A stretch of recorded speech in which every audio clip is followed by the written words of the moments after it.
Good morning, everyone, and welcome to Urban Update. I'm Alberto Vasallo. I hope everyone is enjoying their Thanksgiving Day weekend. Now, on the show today, important information on resources, connections, and financial incentives for low and moderate income families to invest in higher education. We'll have details on that in just a few. Also, the Commissioner of Veteran Service for the City of Boston, Giselle Sterling, pays us a quick visit. That's also later on. But up first, after a couple of days of closed-door negotiations, the Massachusetts House finally agreed on what it thinks the future of the state's criminal justice system should look like. Now, the House passed a bill last week that reduced mandatory minimums for many drug crimes, limited the use of solitary confinement, and created programs aimed at reducing the rates of actually prisoners going back. The final vote was 144 to 9. What's the next step from here? The House and Senate must now put together a committee to reconcile a few differences before passing the bill onto Governor Charlie Baker's desk next year. Here to tell us more about this very talked about bill is Chairman of the House Ways and Means Committee and State Rep Jeff Sanchez, who has been championing for many years these changes in the criminal justice system. As he has always said, it has been heavily weighted against communities of color. Good morning, Jeffrey. Good, congratulations. Thank you, sir. You nailed it out, right? Well, we're still working on it, but you know, after over 2 years of work, and frankly, the experiences that so many people have gone through that have been engaging the legislature and so many others, we've come up with a bill that it's going to change lives in a very profound way. We're going to go from a criminal justice system that focused on broad-based policies to focus on the individuals. All right, so kind of take me through that. What does some of that stuff mean in layman's terms? So imagine everything from the time when we were kids to now, especially if you're a Latino kids and African-American kids in particular communities. It always felt like there was, and if you look at the justice system, you know, while Latinos only make up 20% of the population in the state, make up over 52% of the people that are incarcerated in the system now. And while the numbers have gone down of the people who are incarcerated, there's still a sense that we're trapped in the system, this bygone system of prosecuting and persecuting, as opposed to figuring out how do we rehabilitate and how do we look at the individual.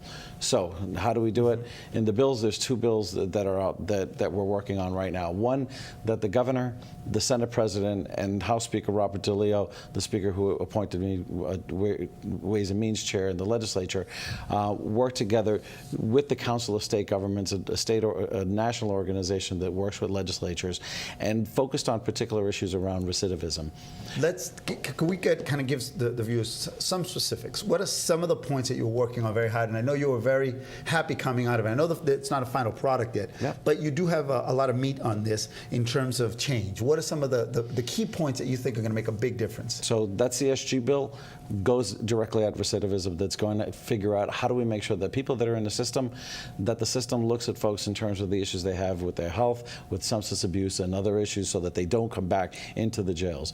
The bill also tackles mandatory minimum sentences, quarry reform, expunging of juvenile records. We increase the felony larceny threshold, as well as we deal with issues around confinement itself, particularly solitary confinement, among other things. Yeah, I want to go back to the expunging of that juvenile, because I know you were big on that, and that's kind of historic language here. Kind of take me through it. What does that mean for like the average person? Like, how could that affect the average person? So imagine you being a 17-year-old and throughout your entire childhood, you know, you got into trouble. You know, you stole a car, you stole a bike, you got caught with a dime bag of grass in your pocket. You got into a couple of fights. You had a troubled childhood. Right now, if after the age of 21 you stay out of trouble, you're going to be able to expunge that record. I mean, wipe that record out completely. And what does that within a 7-year period? Now, for felonies. What kind of ramifications does that have for something like that for their job? Imagine you're going to be able to check off, I have no record. You're going to be able to apply when you're applying for housing, I have no record. That is profound, because that record holds so many people back. Imagine this, especially with the legalization of marijuana. Right now, we're working on establishing the norms of the Cannabis Commission and the agency that's going to drive this. Right now, in the language that we passed in the House, if you have any marijuana convictions for possession, that will be expunged from your record. That is extremely profound. Again, this is about you being able to contribute to the economy, you being able to apply for housing, and you being able to do so much without having to say, I have a record. So those are good stuff. What were some of the, the points, the challenges, and some of the, some of the pushback on what points? So the issues of mandatory minimum sentences was the piece that came out the most, because again, there's this sense in the reality that men of color have been, and men and women of color have higher rates of incarceration and prosecution throughout the system. At the same time, broadly, we have a real problem when it comes to heroin, when it comes to fentanyl, when it comes to carfentanil. So we created, although we reduced some minimum sentences for cocaine and crystal meth possession, we abolished it, we reduced the threshold. We increased in terms of heroin, in terms of carfentanil and fentanyl, where we do establish mandatory minimum sentences. All right, so where do we go from here? I know you've got to kind of... So right now we're going into conference committee with our Senate counterparts, and I feel really optimistic about where we're going. There's so much goodwill with these two bills out there. I have heard very little in terms of folks saying that we were on the wrong path. We took such a substantive jump from where we were that this bill is going to do a lot. And the next step from there is the governor. Right. We're still not clear on where the governor may lie in particular areas, but I do feel positive that all of us are on the same page that we do need to focus on getting done a criminal justice reform bills, getting these done so that we can make a real impact on people's lives. Now, you said that this will send shockwaves to the system. Why so? How so? Because imagine, like I said, you're going to have a system where judges and the entire system are going to have to see, how did this person arrive here? And when the person arrives there, what are they coming into the system with?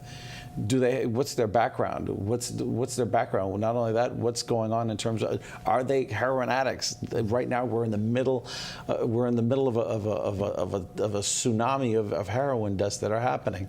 Even though we saw that we went down about 10% from the previous year. At this point, I mean, 1,500 people are dying, dead in a year, and that doesn't include last year and the year before. There is an epidemic, and we have to get at the crux of it.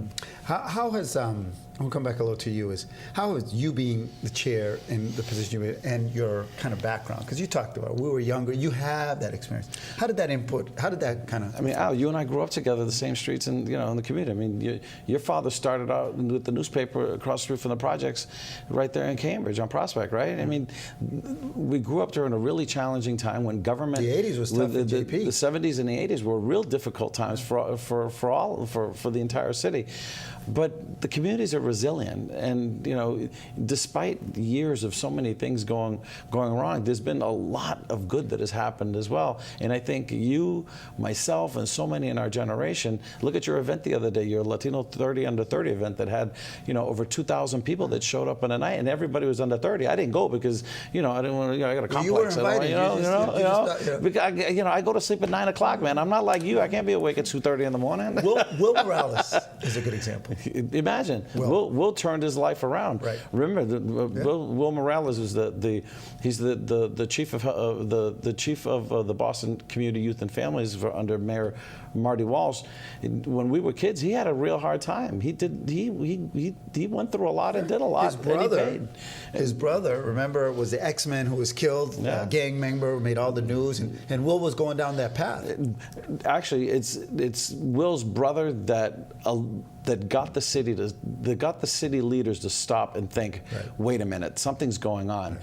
When you have a young man shooting at a police officer and a police officer shooting at a young man, and ultimately leading to his death, we have to pause. And I think that was a turning point. That was a turning point I say in Eggleston Square, but throughout the city. Yeah. And so much so that there's been chapters of books that have been written about that, which led to the Massachusetts Miracle that we saw in the early '90s.